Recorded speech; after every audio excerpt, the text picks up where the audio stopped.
prazer muito grande estar com vocês aqui mais uma vez. Estamos muito felizes de poder servir vocês de alguma forma.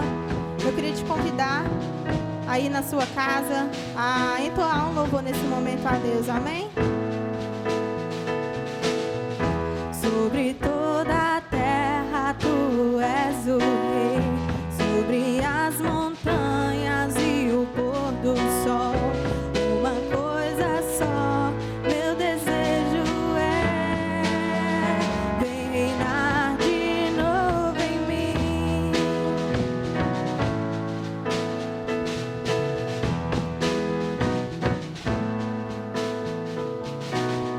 Sobre o meu pensar, tudo que eu falar, faz-me refletir a beleza que há em ti. Tu és para mim mais que tudo aqui. Vem reinar de novo em mim, reinar em mim com seu poder sobre a escuridão, sobre os sonhos meus. Tu és o Senhor de tudo que sou. Vem reinar em mim, Senhor, reinar em mim com seu poder sobre a escuridão e sobre os sonhos meus. Tu és o Senhor de tudo que sou. Vem reinar em mim, Senhor.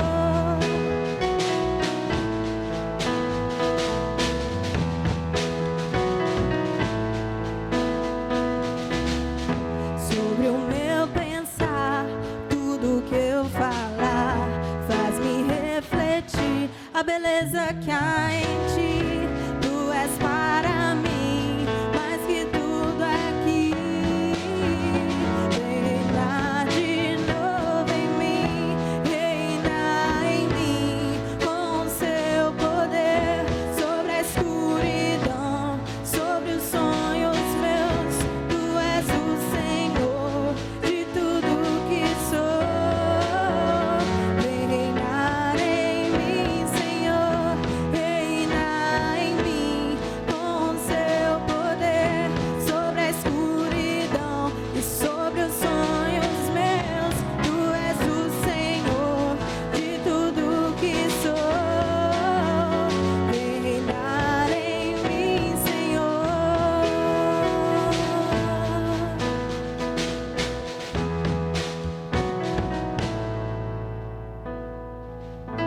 Glória a Deus, aleluia. Te louvamos, Senhor, pela tua bondade, Pai, pela tua misericórdia, Senhor. Te louvamos, Deus, por quem tu és, Pai, por tudo que tem feito por nós, Pai. Te louvamos, Deus, pela nossa família, Senhor. Te louvamos, Deus, pelos nossos irmãos. Pai, te louvamos, Deus, porque o Senhor não tem deixado faltar, Deus, o pão na nossa mesa, Pai. O Senhor, Deus, tem, Deus, nos abençoado, Senhor, tem nos guardado, Senhor, tem nos protegido, Senhor. Nós temos com quem contar, Deus, nós temos a Ti, nós Te louvamos, Senhor. Santo és o nome do Senhor, Deus.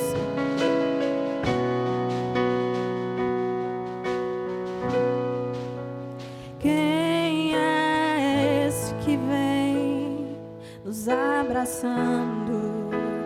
Quem é esse que vem nos constrangendo com o olhar?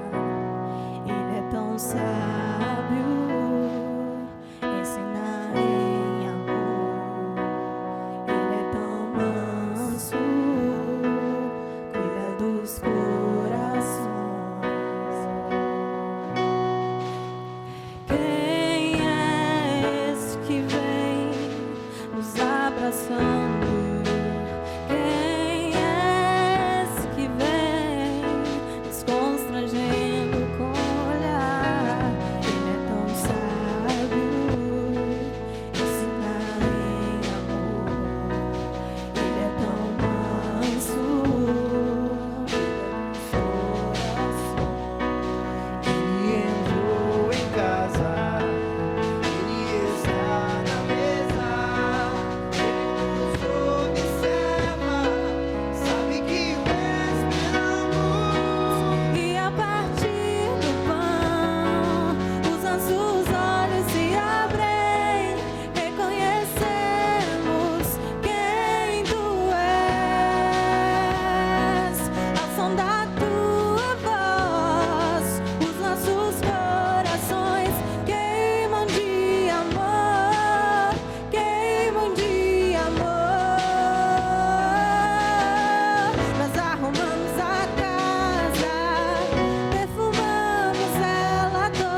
Seja muito bem-vindo ao nosso Casa da Família Online. É muito bom ter você aqui conosco, juntamente com a sua família. Eu espero muito que você esteja bem, que você esteja saudável.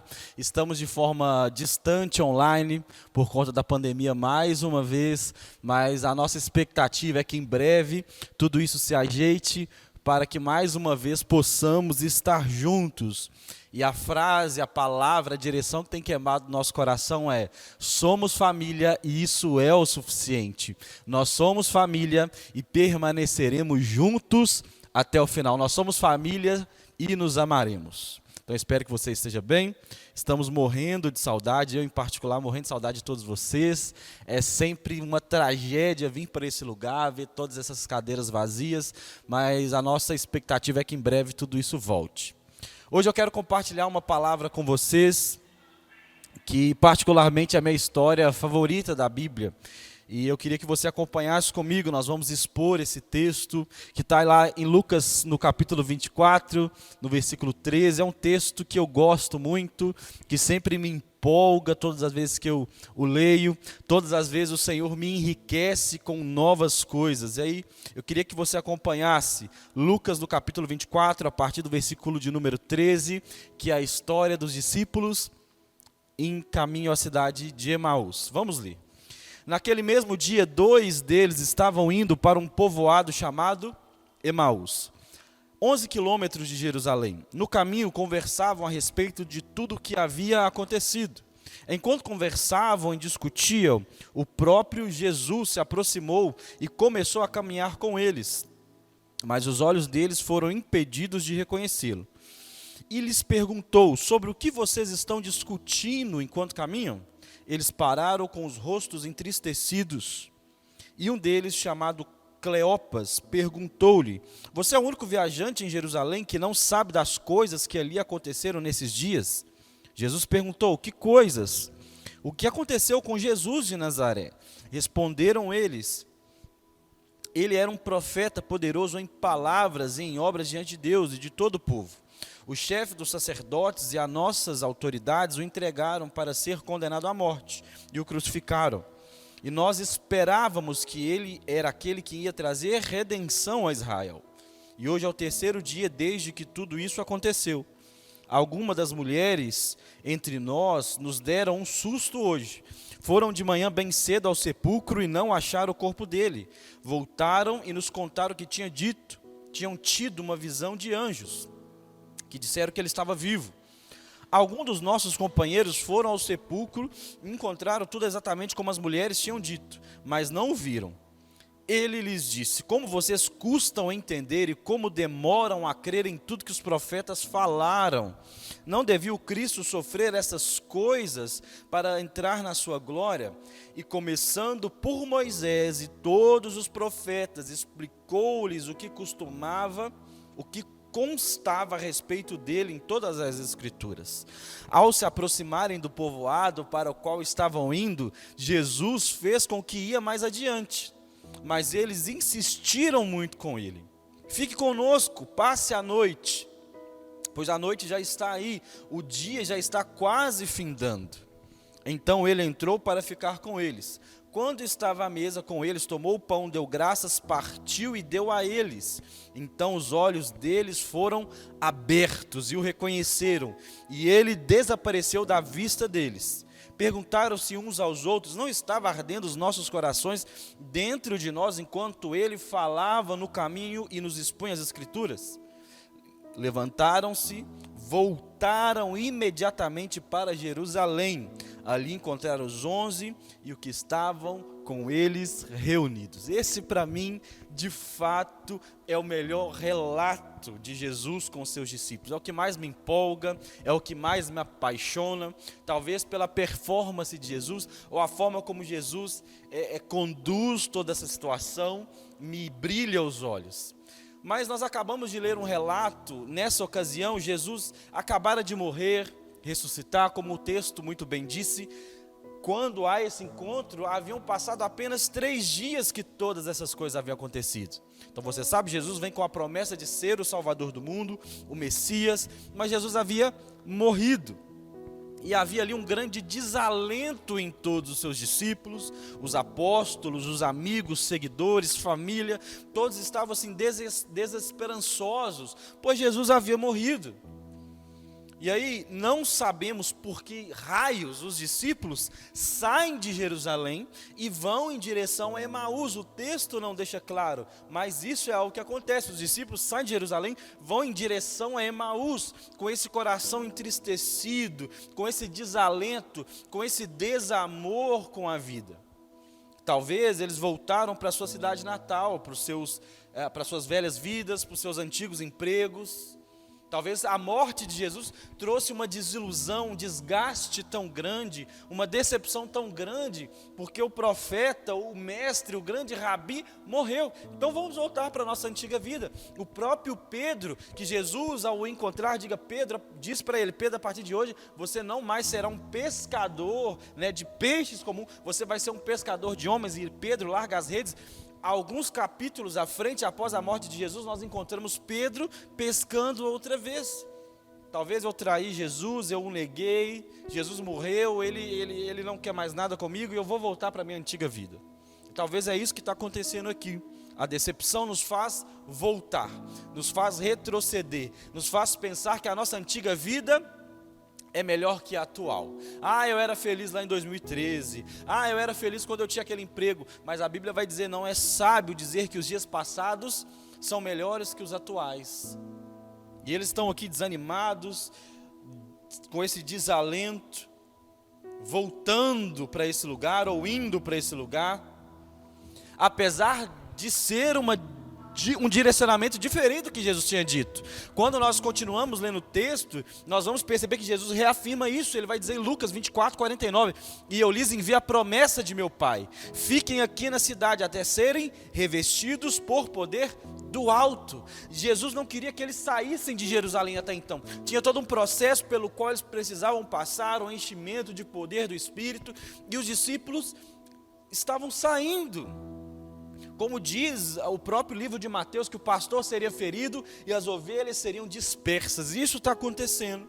Então esses dois discípulos desanimados com esse desamor estão indo para Emaús. E no meio dessa caminhada, eles iam conversando sobre tudo que havia acontecido com o próprio Jesus. Falando ali sobre possivelmente a morte, as decepções, relembrando tudo que aconteceu. Ou talvez pensando: isso não faz sentido, nós pensamos que ele ia ser aquele que restauraria Israel, redimiria Israel. Enquanto eles iam conversando, quem aparece? O próprio Jesus. O próprio Jesus se apresenta a eles. O próprio Jesus cola ali nessa caminhada. E eles não reconhecem Jesus. Não sabemos aqui porque se Jesus tinha sido glorificado, ou se por uma ação divina os olhos deles foram fechados, ou por causa da incredulidade, por causa da dor, por causa do sofrimento, por causa dessa desesperança, desse coração doído, desse coração amargurado. Às vezes nós perdemos o foco de quem Cristo é. Pedro, enquanto estava andando sobre as águas e olhando para Jesus, estava tudo bem. No momento que ele tirou o foco de Cristo e olhou para as circunstâncias, ele afundou. Tem uma frase muito maravilhosa daquele filme A Cabana, que diz o seguinte: quando tudo que conseguimos ver é só a nossa dor, talvez é aí que perdemos a nossa visão de Deus. Provavelmente os discípulos aqui nessa caminhada para Emaús perderam a visão de Deus, porque a única coisa que eles enxergavam era a sua dor, a sua decepção, a sua frustração. E quando nós enxergamos apenas a nossa frustração, nós perdemos a vista de Deus, perdemos a vista de um amanhã melhor, perdemos a vista que o nosso casamento pode ser restaurado, perdemos a vista que o nosso ministério pode ser restaurado, perdemos a vista que a nossa saúde pode ser restaurada, que a nossa comunidade pode ser restaurada, que a nossa vida pode ser restaurada, porque eu só enxergo a dor, eu só enxergo um palmo à frente e eu perco a vista do Senhor, daquilo que Ele pode fazer. E nós vemos isso em toda a humanidade, em todos os grandes homens bíblicos. Na medida que eles enxergavam apenas a sua dor, na medida que eles enxergavam apenas a sua frustração, eles perdiam a vista de quem Deus era e daquilo que Deus podia fazer. E talvez você é exatamente essa pessoa que nesse momento perdeu a vista de quem Cristo é e enxerga somente a sua dor, a sua frustração, aquilo que você passou. E deixa eu te falar, meu irmão, isso tem impedido que você enxergue a Cristo. Mas Jesus é tão gracioso que mesmo em meio à nossa dor e frustração, Ele se aproxima e puxa um papo com os discípulos.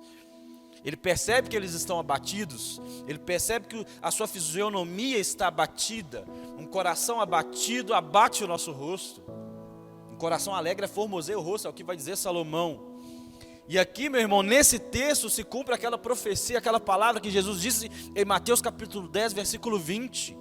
Na verdade, Mateus 18, 20, que vai dizer o seguinte: porque onde estiverem 2 ou 3 reunidos em meu nome, ali eu estarei no meio deles. Meu irmão, isso é maravilhoso. Percebe a importância dessa vida em comunidade, porque 2 discípulos estavam juntos, mesmo em desamor, em desalento, desesperança, angustiados, frustrados, desanimados. Jesus se apresenta diante deles.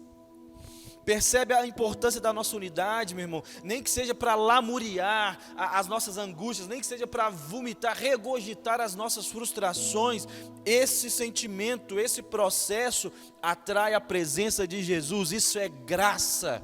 Os discípulos aqui, esses 2, estavam conversando sobre a sua incredulidade em Jesus, sobre a sua decepção com o divino. E Jesus, meu irmão, não tem essa estima humana frágil. Jesus se apresenta mesmo em um diálogo onde Jesus é o alvo negativo da conversa. Talvez eles estavam falando: mas puxa vida, nós achamos que ele seria, mas ele nos decepcionou, ele morreu, ele é falho, e nós não acreditamos em mais nada. E Jesus fala assim: sobre o que vocês estão falando?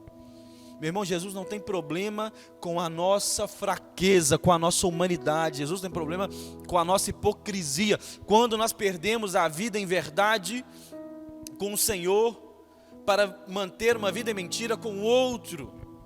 E eles aqui, meu irmão, estão vivendo em unidade, lamuriando as suas angústias, as suas frustrações da vida, mas estão juntos, estão em comunidade. As melhores coisas da vida, as coisas mais importantes da vida não são coisas, são pessoas, são com quem estamos. E Jesus está aqui, Jesus pergunta: sobre o que vocês estão falando aí? Sobre o que vocês estão conversando? Jesus sabia, meu irmão. Como ninguém, Jesus sabia que ele era o alvo da conversa. Ele era o alvo do desamor, do desânimo, da desesperança, da angústia, da frustração. Eles estavam frustrados com a obra, com o divino. E Jesus não tem problema com isso. Jesus se aproxima e pergunta: sobre o que vocês estão falando? Jesus se mete. Jesus, com esse amor gracioso, ele invade. E no versículo 18, um deles dá até uma resposta um tanto quanto ríspida a Jesus e diz: você é o único visitante, você não deve ser daqui, porque você não sabe o que está acontecendo. Você está perdido, meu jovem. E aí eles começam a vomitar as suas insatisfações por uma má compreensão da Bíblia, por uma má compreensão da obra de Jesus. Eles começam a falar: você não sabe, rapaz, eu pensei que ele ia vir. E eles começam a vomitar isso sobre Jesus e contar qual era esse sentimento. Por que nós estamos tristes? Por que nós estamos andando? Esse é o alvo da nossa conversa. E eles só vomitam, só estavam tristes, só estavam incrédulos, abatidos, porque havia uma má compreensão sobre quem Jesus era, ou sobre o que Jesus fazia, ou qual era a sua missão. A primeira má compreensão que eles tinham está lá no versículo 19.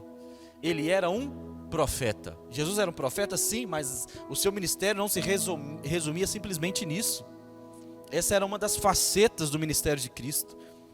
E se eu acho e acredito que Cristo é simplesmente um profeta e não um salvador, não o redentor do mundo, profetas morrem, profetas falham.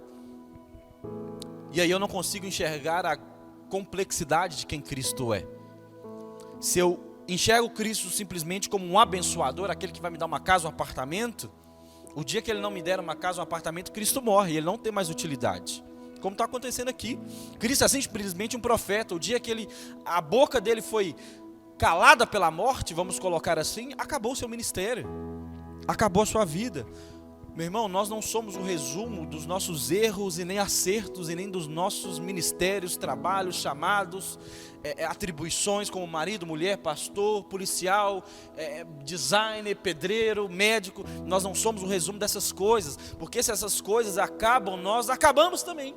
Nós somos muito mais que isso, como Deus é infinitamente mais do que o seu ministério, do que a sua obra. Jesus não é simplesmente um profeta, isso eu enxergo simplesmente uma faceta, uma pequena parte do todo. Cristo morreu. Versículo 21, olha o que eles vão dizer: e nós esperávamos que ele seria aquele que ia trazer redenção a Israel. Eles esperavam um líder político como Davi, um guerreiro que viria num cavalo. O filho de Davi vai vir, vai restaurar Israel. E Jesus vem, um rei simples, humilde, montado um jumentinho, filho de um carpinteiro, um pedreiro, né? um faz-tudo. Será que pode vir alguma coisa boa de Nazaré? Percebe, meu irmão? Se eu tiver uma perspectiva, uma compreensão errada sobre Jesus, não vai dar certo. Eu vou me frustrar, eu vou me magoar, as minhas expectativas serão frustradas. Se eu tiver uma expectativa errada sobre a vida, isso vai trazer muita dor, muito sofrimento, muita angústia, muita frustração. Se você entra numa comunidade religiosa, numa igreja, com as expectativas erradas, esperando que será um paraíso, que será uma comunidade de arco-íris e amor, meu irmão, você vai se frustrar. Se você entra num relacionamento, num casamento, num noivado, esperando que tudo será perfeito, mil maravilhas, se você entra na sua vida espiritual, achando, você vai se frustrar, você vai se magoar, isso vai te gerar muita dor. Nós precisamos ter a expectativa correta sobre as coisas corretas, colocar cada coisa no seu devido lugar. Nós poderíamos evitar muita dor e sofrimento se tivéssemos uma compreensão correta sobre Cristo e sobre a vida, sobre os nossos pastores, sobre as nossas comunidades, sobre as pessoas. E aqui há uma má compreensão, e porque há uma má compreensão, há angústia. Porque nós encontramos pessoas com Covid, à beira da morte, ou pessoas com câncer, pessoas com doenças terminais lutando pela vida, e pessoas aparentemente saudáveis que não querem viver, eles querem desistir da sua vida, querem tirar a sua vida. A vida é a mesma. O problema não é o problema é o que nós fazemos com o problema. Eu sei que existem infinitas variantes e variáveis nesse processo de querer viver ou de não querer viver, mas a vida é a mesma para todos. O problema não é o brinquedo, o problema é que nós não sabemos operar o brinquedo, o problema é que nós nos frustramos. Uma má compreensão, meu irmão, traz dor, sofrimento. Sabe quando você compra um produto, você se decepciona, você compra um celular muito barato, esperando muita coisa dele, e aí você se frustra. Você vê ali uma foto de uma comida muito bonita, mas você se frustra. Ou seja, eu tive uma expectativa correta sobre um objeto errado. Se eu tiver uma expectativa correta no objeto errado, eu vou me frustrar. Ou se eu tiver uma expectativa errada no objeto correto, eu vou me frustrar. Eu preciso ter uma visão equilibrada sobre Cristo, sobre a vida, para que eu viva uma vida boa, uma vida plena, uma vida saudável. Lá no versículo 25, Jesus graciosamente disse: como vocês custam a entender, e como demoram a crer em tudo que os profetas falaram. Jesus está dizendo: vocês estão sofrendo porque vocês não entenderam o propósito. Vocês estão sofrendo porque vocês não entenderam o recado. Vocês não entenderam o rolê, vocês não entenderam como que isso funciona. Vocês são tolos, são nessos. Vocês têm uma expectativa na relação, vocês têm uma expectativa na vida que não existe, gente. Vocês não entenderam nada da vida. O que você estava esperando? É por isso que você está frustrado. Está na Disney. O que está passando na sua cabeça? A sua expectativa está errada. Vocês custam a entender. Vocês não entenderam bulufas, vocês não entenderam nada. E por isso estão sofrendo. E por isso estão desanimados. E por isso estão angustiados. O que você estava esperando? E aí no versículo 27, Jesus começa a corrigir isso. Porque a Bíblia vai dizer: conhecereis a verdade vos libertará. Versículo 27, começando por Moisés e todos os profetas, explicou-lhes o que constava a respeito dele em todas as escrituras. À medida que nós vamos conhecendo a verdade, essa verdade nos liberta. E agora sim nós podemos ser um adulto maduro, um adulto que faz parte dessa aliança, um adulto que faz parte dessa vida com Deus, um adulto que faz parte da vida vivida de forma saudável. E Jesus faz uma longa exposição teológica. Estavam indo de Jerusalém para Emaús, uma caminhada singela, meu irmão, de 11 quilômetros, mais ou menos aqui da Igreja Nova Casa até o Mineirão, nós que estamos aqui em Belo Horizonte. Isso levaria mais ou menos ali, umas 2 horas, um trajeto hoje. Trajeto comum ali, uma marcha lenta. Mas nós estamos falando de uma outra realidade, sem asfalto, um caminho cheio de percalços, talvez morros, outra estrutura. Talvez isso durou uma tarde inteira. E Jesus vai fazendo essa longa exposição. Meu irmão, você percebe que para compreender a vida de forma correta, Jesus de forma correta, isso leva tempo, isso leva uma caminhada, isso leva longos quilômetros. Não é um culto no final de semana, não é uma lida num livro de autoajuda que você lê, não é um artigo aí teológico que você... Isso vai levar uma caminhada, meu irmão. Nós estamos numa longa jornada, nós estamos numa viagem, não é de avião, é de barquinho. É uma viagem a pé, meu irmão, é uma longa caminhada. E Jesus graciosamente nos acompanha nessa caminhada, nos ensinando sobre a vida, nos ensinando sobre Ele, nos ensinando sobre ter as perspectivas e expectativas corretas da vida. E meu irmão, a minha oração é que você não entre em nada na sua vida com as expectativas corretas, entrando em uma empresa achando que você lá vai encontrar uma família. Não, você vai encontrar trabalho. Entrando em uma igreja achando que você vai encontrar talvez um lugar perfeito. Não, você vai encontrar gente. Entrar no hospital querendo encontrar gente saudável. Não, você vai encontrar gente doente. Entrar na academia achando que todo mundo vai estar sarado. Não, lá vai ter gordinho. Vai ter gente que está querendo ganhar massa, perder peso. Tenha as expectativas corretas sobre as coisas corretas, principalmente se essas coisas estiverem envolvidas com gente. Prepare-se para viver com gente. E Jesus nos acompanha nesse lugar. Jesus nos leva para esse lugar a ter uma compreensão madura. E aí no versículo, meu irmão, 28, Jesus faz algo fantástico. E é por isso que essa história é a minha preferida. Porque Jesus está caminhando, Jesus está ensinando, Jesus está fazendo uma exposição teológica aqui, sistemática, meu irmão, ponto a ponto, de Moisés a ele, expondo. E aí no versículo 28, Jesus faz algo maravilhoso. Ele faz como se fosse um pouco adiante. Jesus graciosamente dá um migué. Ele dá uma de difícil. Ô pessoal, então fica assim, vocês estão indo para Emaús, né? Eu vou um pouquinho mais para frente, eu vou caminhar a minha jornada, mas foi ótimo estar com vocês, foi um prazer. Jesus dá um migué, meu irmão. Jesus, ele se faz seduzível, ele se faz ser atraente, pois ele é o amado das nossas almas, e ele se faz ser convidado. Ele dá uma de difícil, graciosamente ele dá um migué para ser convidado. E é lá no versículo 29 eles falam, mas eles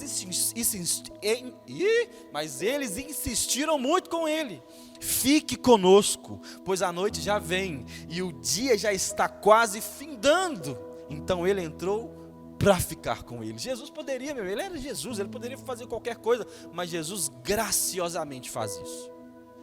Então eles entram, se aconchegam, se assentam à mesa. E no versículo 30 e 31, quando estavam à mesa, tomou o pão, deu graças, partiu e deu a eles. E então os olhos deles foram abertos e reconheceram, e ele desapareceu da vista deles. Olha esse relato, meu irmão. Quando Jesus parte o pão, tudo faz sentido.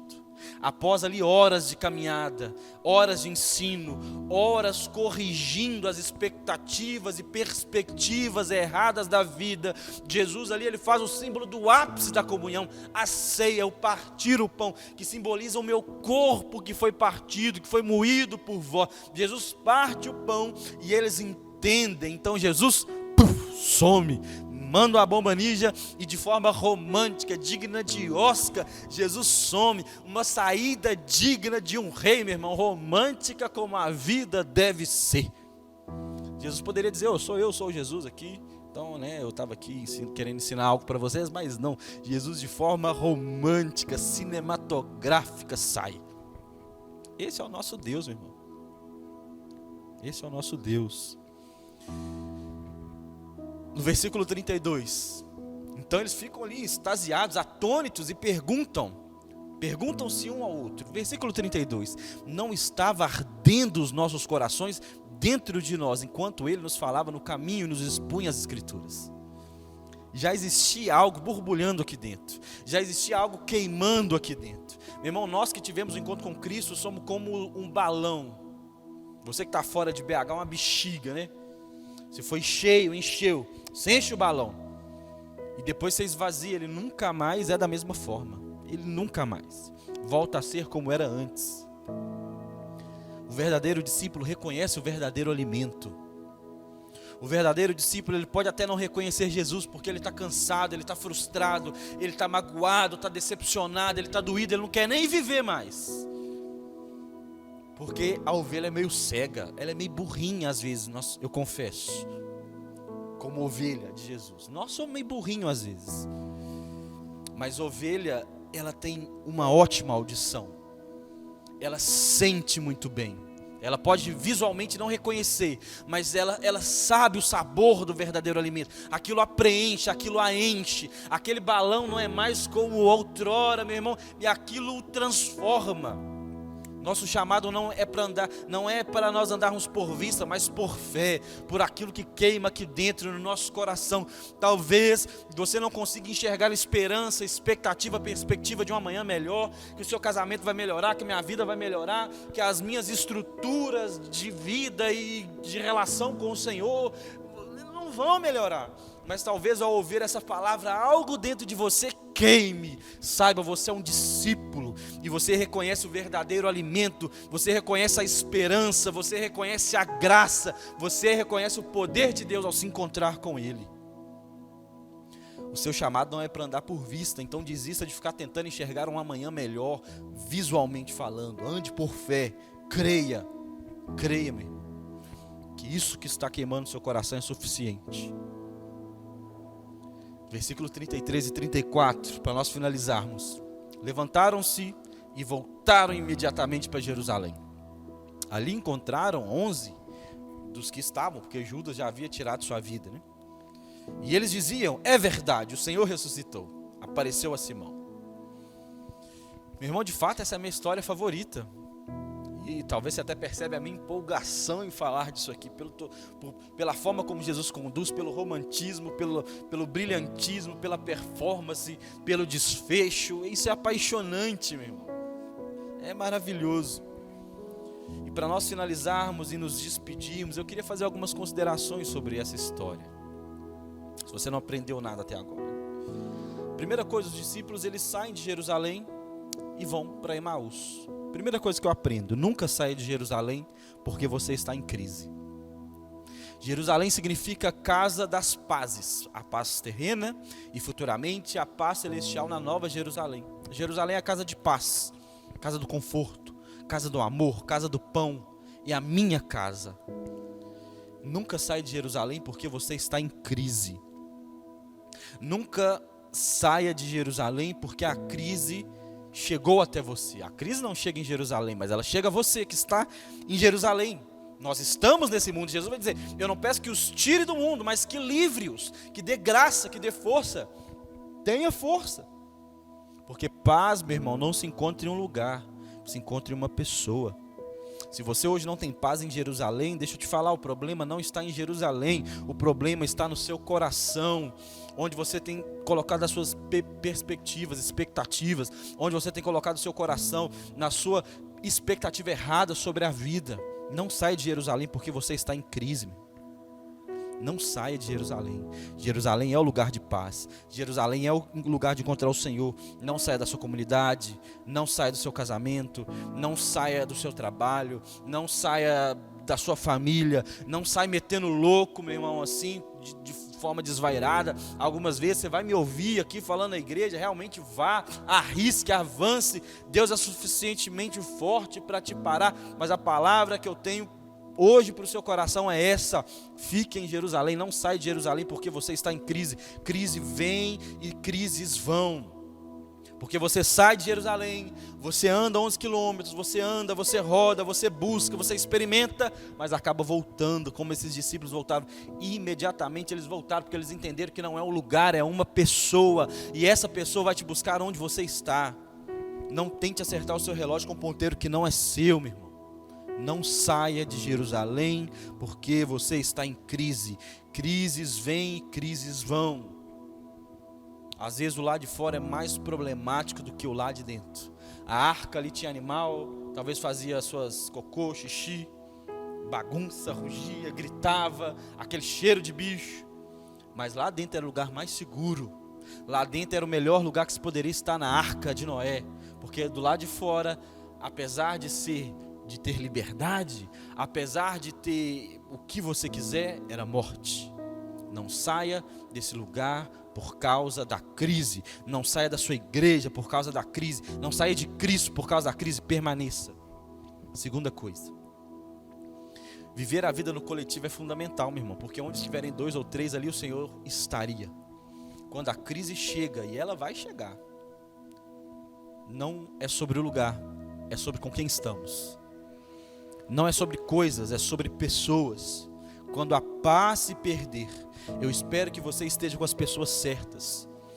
Porque a vida no coletivo, a vida na coletividade atrai a presença de Jesus.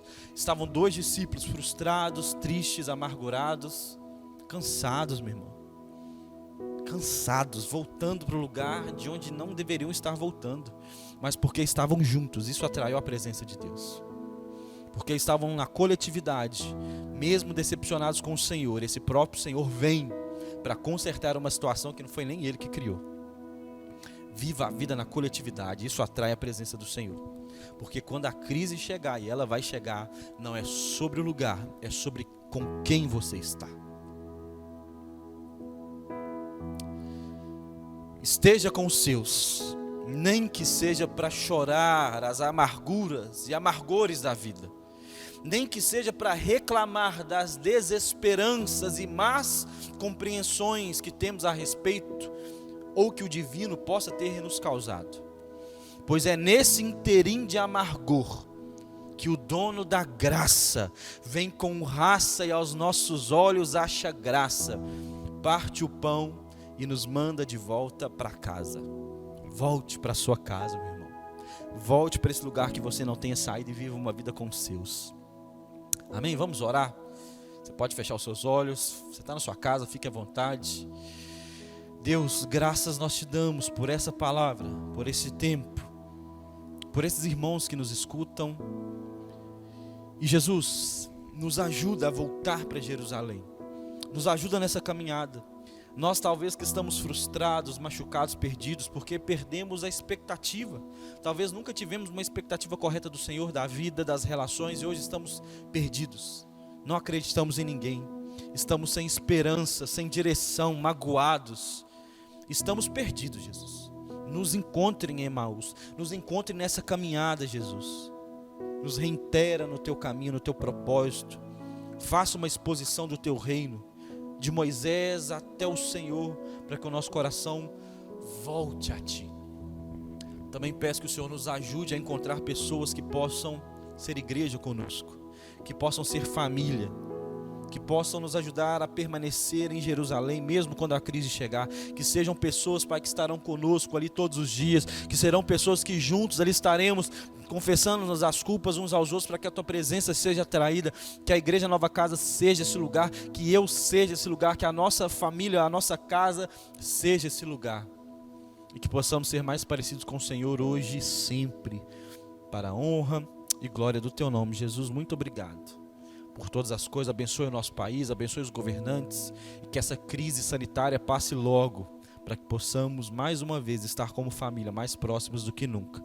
Em nome de Jesus, amém. Amém, meus irmãos, amém. Muito obrigado por nos acompanhar até aqui.